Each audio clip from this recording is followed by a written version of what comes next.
Hello friends, welcome to my channel.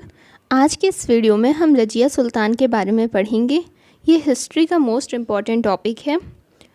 ये exams में कई तरह के इससे क्वेश्चंस पूछे जाते हैं, जैसे कि रज़िया सुल्तान इल्तुतमिश की योग्यतम उत्तराधिकारिणी थीं, इसका स्पष्ट करना और उसके पतन के कारणों पर प्रकाश डालना। रज़िया सुल्तान भले ही एक स्त्री थी, लेकिन उसमें समस्त पुरुषोचित गुण विद्यमान थे। इस कथन की विवेचना करना।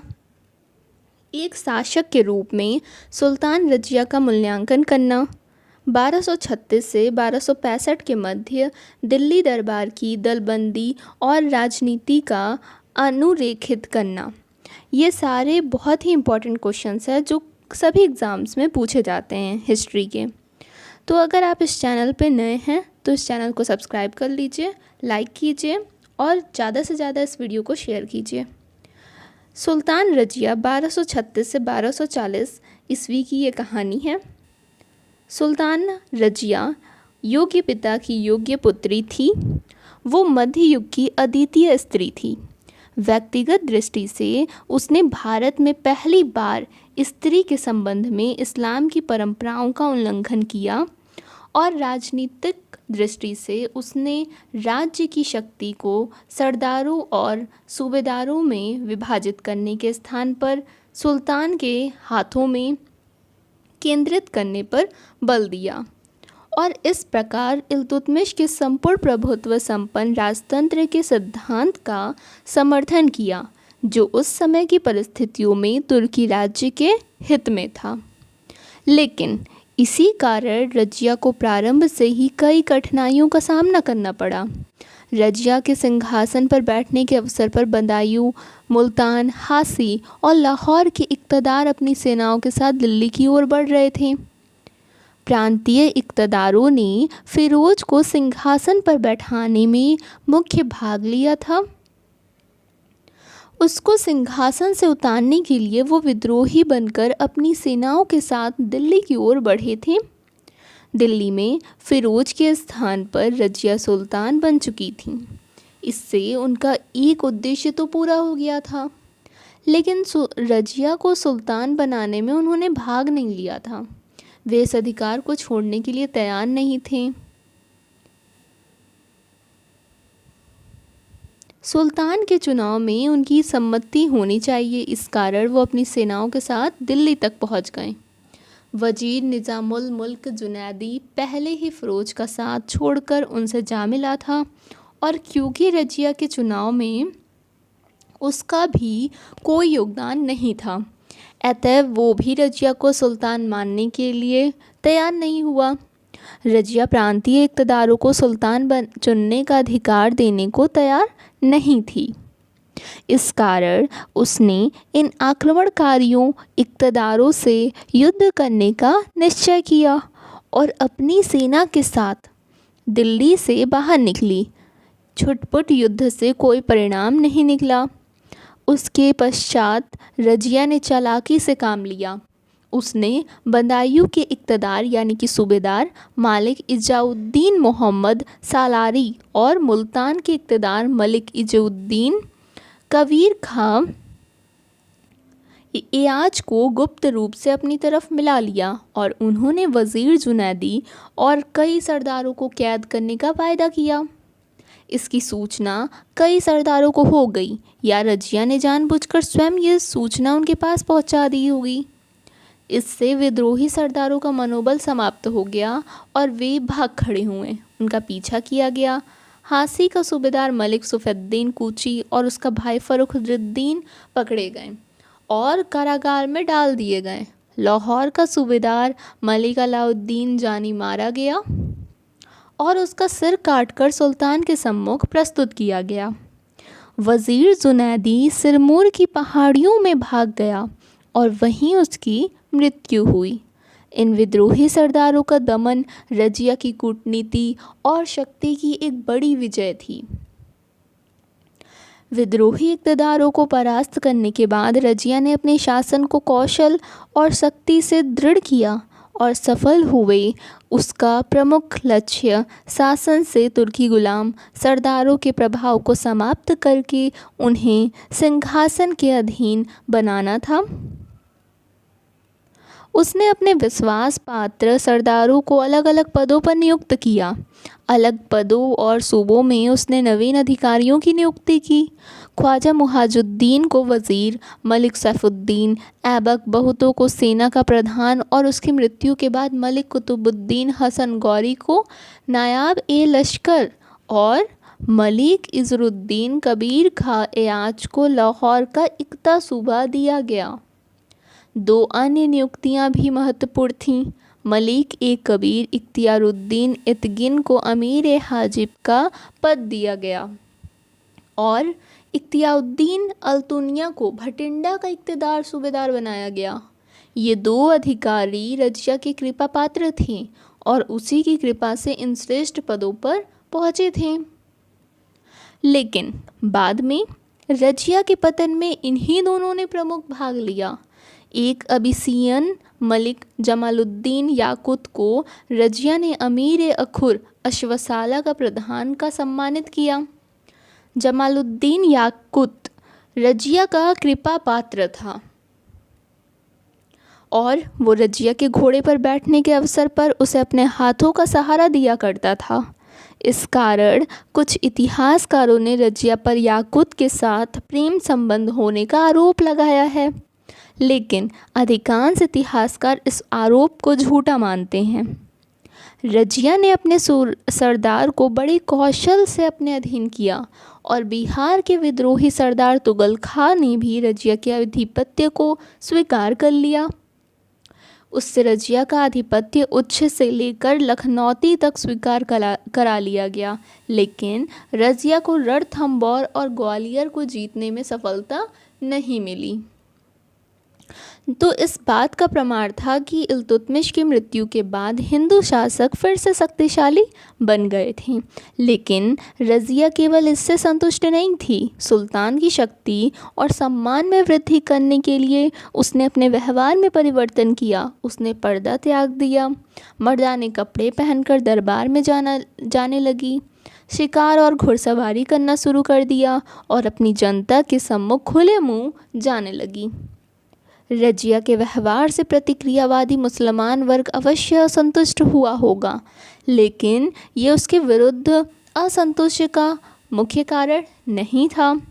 रजिया का ये व्यवहार इस बात का प्रमाण था कि वो सुल्तान के रूप में पुरुषों की भांति कार्य करना चाहती है और उसका स्त्री होना उसके शासन की दुर्बलता नहीं बन सकता था। 1238 ईस्वी में गजनी और बनिहान के ख्वारिज़्म शाह के सूबेदार मलिक हसन कालुंग ने मंगोलों के विरुद्ध रजिया से सहायता मांगी। रजिया ने उससे सहानुभूति प्रकट करते हुए बरन की आय उसे देने का वायदा किया, लेकिन सैनिक सहायता नहीं दी। इस प्रकार इल्तुतमिश की भांति उसने भी मंगोलों के आक्रमण से अपने राज्य की रक्षा की। रजिया के शासन के तीसरे वर्ष तक ये पूर्णतः स्पष्ट हो गया कि रजिया शासन को अपने हाथों में केंद्रित करना चाहती थी। विदेशी और तुर्की मुसलमानों को अलग अलग शासकीय पदों पर नियुक्त करना उसकी इस योजना का भाग था, जिसके द्वारा वो गुलाम तुर्की सरदारों की शक्ति को तोड़ने का प्रयत्न कर रही थी। इसे तुर्की गुलाम सरदार सहन नहीं कर सके। इन्होंने रजिया को सिंहासन से हटाकर अपनी शक्ति को बनाए रखने का प्रयत्न किया और इस कारण उसके विरुद्ध षड्यंत्र किया गया। इस षड्यंत्र में दिल्ली और सूबे के वे सरदार जो प्रभावशाली 40 सरदारों के गुट के सदस्य थे सम्मिलित थे। उसमें अमीर ए हाजिब इख्तियारुद्दीन इतगिन, लाहौर के सूबेदार कबीर खां एआज और भटिंडा के सूबेदार इख्तियारुद्दीन अल्तुनिया ने इस षड्यंत्र का नेतृत्व किया। लेकिन दिल्ली में रजिया फिर से सुरक्षित थी।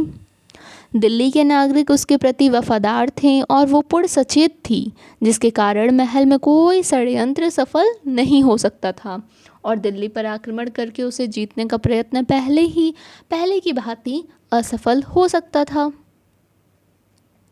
इस कारण रजिया को उसकी राजधानी से दूर ले जाकर ही समाप्त किया जा सकता था। इस आशय से 1240 ईस्वी में लाहौर के इक़्तिदार सूबेदार कबीर खान ने विद्रोह किया।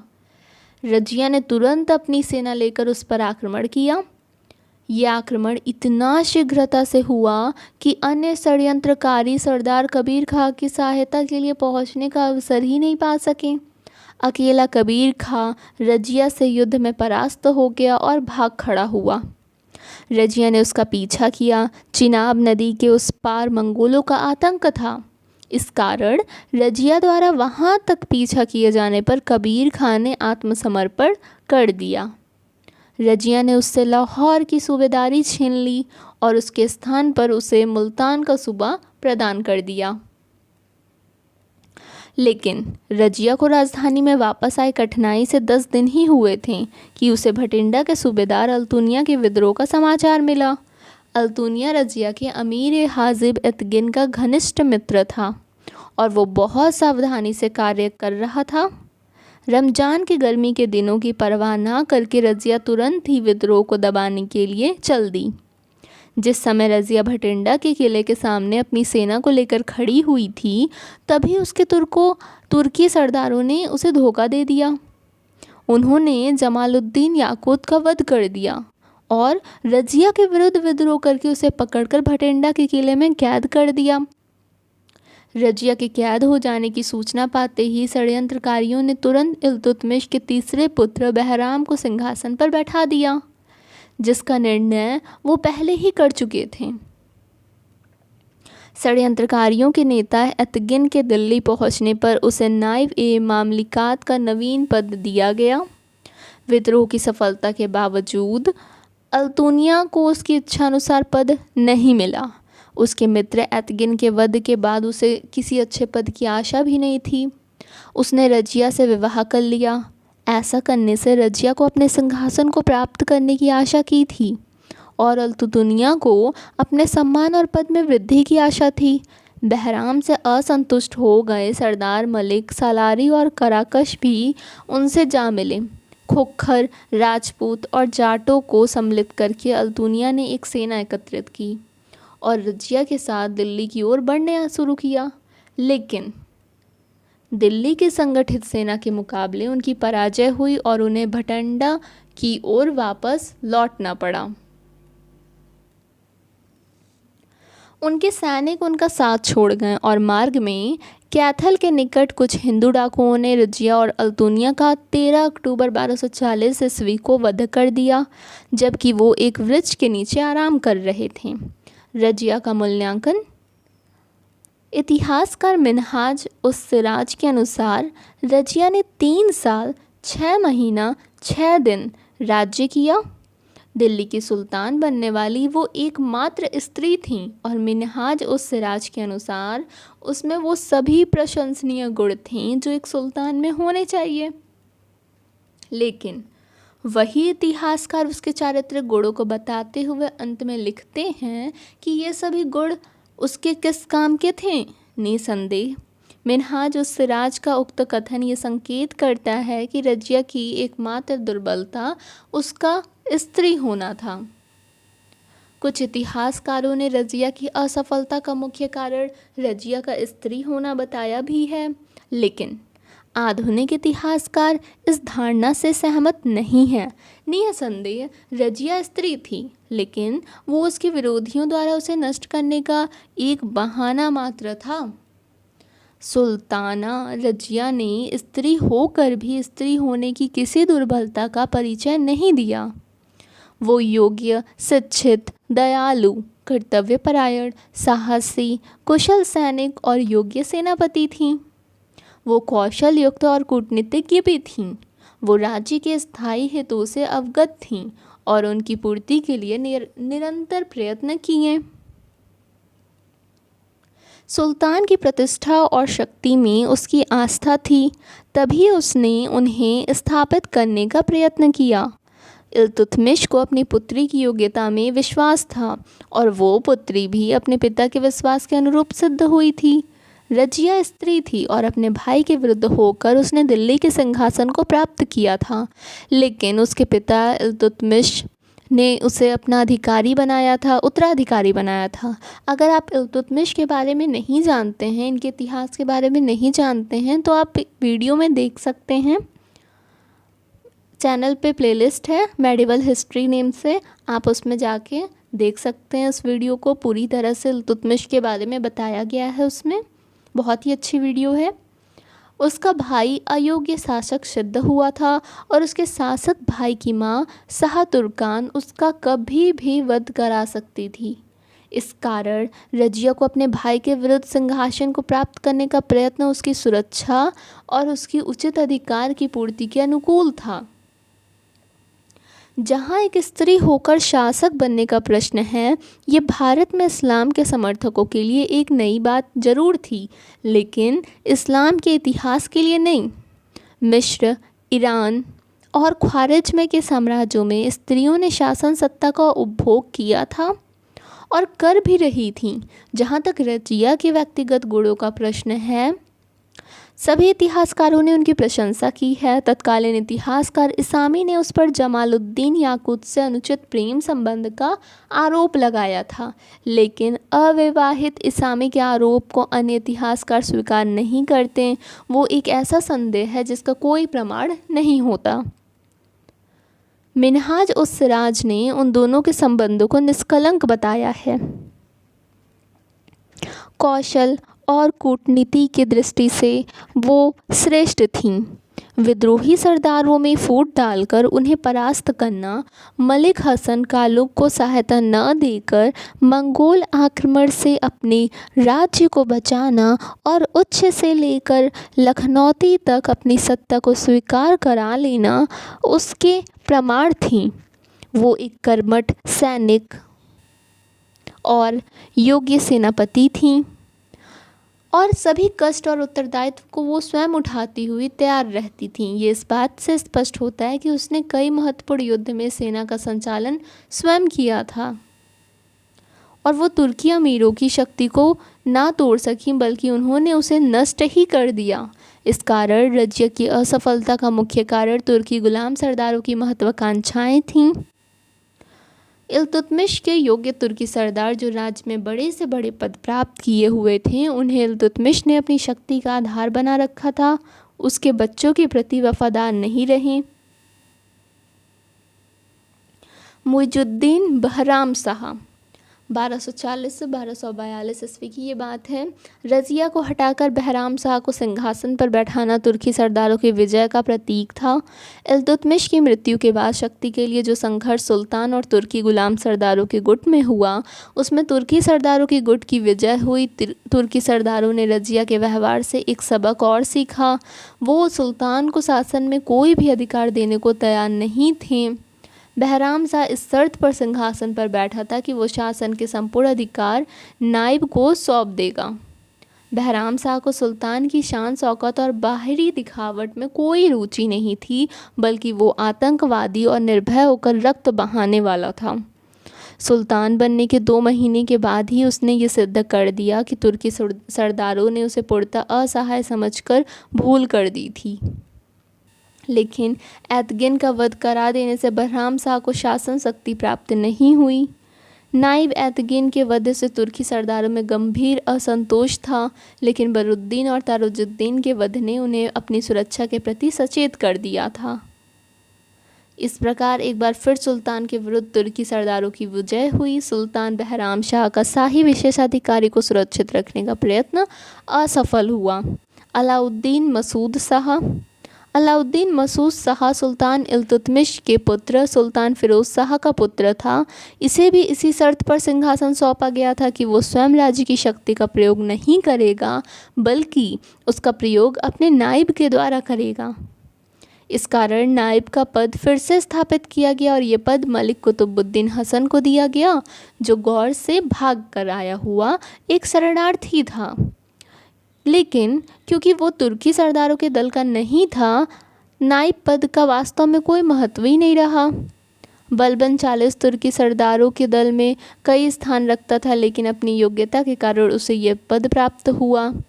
लेकिन फिर भी मसूद शाह के समय में बंगाल और बिहार के सूबेदार तुगान खां ने दिल्ली के आधिपत्य को मानने से इनकार कर दिया। उसने अपनी प्रतिद्वंदी सरदार अवध के सूबेदार तमर खान ने निरंतर झगड़ा किया। इसी प्रकार उच्च और मुल्तान के सूबेदार ने दिल्ली की अधीनता को मानने से इनकार कर दिया। फिर नासिरुद्दीन महमूद 10 जून 1246 ईस्वी को सिंहासन पर बैठा।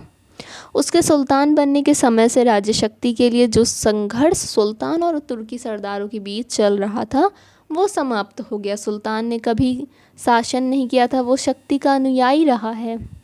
इस कारण इतना स्वीकार करना पर्याप्त है कि सुल्तान दयालु और सहृदय प्रवृत्ति का होगा। उसे हस्तलिपि का शौक था, जिसके कारण वो कुरान की नकल करता था और सुल्तान के पद के बाह्य ऐश्वर्य के प्रति लालायित होने की बजाय सादगी से संतुष्ट था। वो बिना उनके आदेश के अपने हाथ पैर तक नहीं हिलाता था। किसके? तुर्की सरदारों की। वो बिना उनकी जानकारी के ना पानी पीता था और ना सोता था। इसी कारण डॉक्टर के निज़ामी ने लिखा है कि आत्मसमर्पण पूर्ण था। नासिरुद्दीन के शासनकाल में कुछ थोड़े समय को छोड़कर शासन सत्ता उसके, लेकिन वास्तव में शासन सत्ता का प्रयोग बलबन ही करता था। तो अपने वंश के अतिरिक्त अपने पिता के सिंहासन को सुशोभित करने के लिए अपने वंश के अतिरिक्त अपनी शूरवीरता, योग्यता, विद्वता और अपने कई गुणों के कारण विशेष रूप से वो उपयुक्त था। राय हान वकील राय बलबन को हमेशा 1 साल अपने पद से अलग रहना पड़ा और उस अंतराल में एक भारतीय मुसलमान राय हान ने शासन का संचालन किया। बलबन की पुत्री का विवाह सुल्तान से होने, उसके नायब बनने और उसके संबंधियों को बड़े बड़े पद प्राप्त होने से दरबार के कुछ सरदार उससे ईर्ष्या करने लगे। लेकिन राय हान बहुत अधिक समय तक अपनी स्थिति को दृढ़ नहीं रख सका। बाद में वहीं पर उसका वध कर दिया गया। फिर भारतीय मुसलमान द्वारा शासन सत्ता को प्राप्त करने का प्रथम प्रयत्न असफल हुआ। राय हान के पतन का मुख्य कारण तुर्की सरदारों की ईर्ष्या थी। बलबन पुनः नाइब 1254 से 1265 तक का। बलबन राय हान के पतन के बाद बलबन ने नासिरुद्दीन के अंतिम समय तक निर्वाद सत्ता का उपभोग किया। सभी महत्वपूर्ण पदों पर फिर से उसके समर्थकों की नियुक्ति की गई। नायब के रूप में बलबन का मुख्य कार्य अपनी स्थिति को दृढ़ करना था। इसमें वो सफल हुआ। इसके अलावा उसके कई मुख्य कार्य दिल्ली सल्तनत की सीमाओं की सुरक्षा करना और विद्रोहों को दबाना था। इन कार्यों को करने के लिए वो निरंतर प्रयत्नशील रहा, लेकिन आंशिक रूप से सफल हुआ। बलबन को अपनी बहुत शक्ति आंतरिक विद्रोहों को दबाने में लगानी पड़ी। इस प्रकार नायब की दृष्टि से बलबन के समय में कोई महत्वपूर्ण कार्य नहीं किया गया। 1265 ईस्वी में सुल्तान नासिरुद्दीन की अनायास मृत्यु हो गई। बन्नी ने इस विषय में कुछ नहीं लिखा। तारीख ए मुबारक शाही के अनुसार सुल्तान बीमारी से मरा।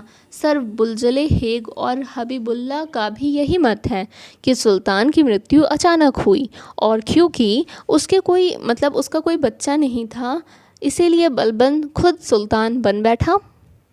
लेकिन इतिहासकार इसामी ने लिखा है कि बलबन ने नासिरुद्दीन को जहर देकर मरवा दिया था और फरिश्ता ने लिखा है कि बलबन ने इल्तुतमिश के कई वंशजों का वध कर दिया, जिससे कोई उनके विरुद्ध सिंहासन का दावेदार ही नहीं बन सका। इब्न तूता ने भी लिखा है कि अंत में नाइब ने उसे नासिरुद्दीन को मार डाला और स्वयं सुल्तान बन गया। इस कारण प्रोफेसर के निज़ामी का ये मत है कि बलबन ने नासिरुद्दीन को मरवा दिया था। प्रोफेसर निज़ामी का ये भी कहना है कि सुल्तान नासिरुद्दीन के 4 पुत्र थे, उस समय जीवित थे और इल्तुतमिश के कई वंशज भी उस समय अवश्य जीवित ही होंगे। मृत्यु के अवसर पर सुल्तान की आयु सिर्फ 36 वर्ष थी, जबकि बलबन उससे 20 या 24 साल बड़ा था।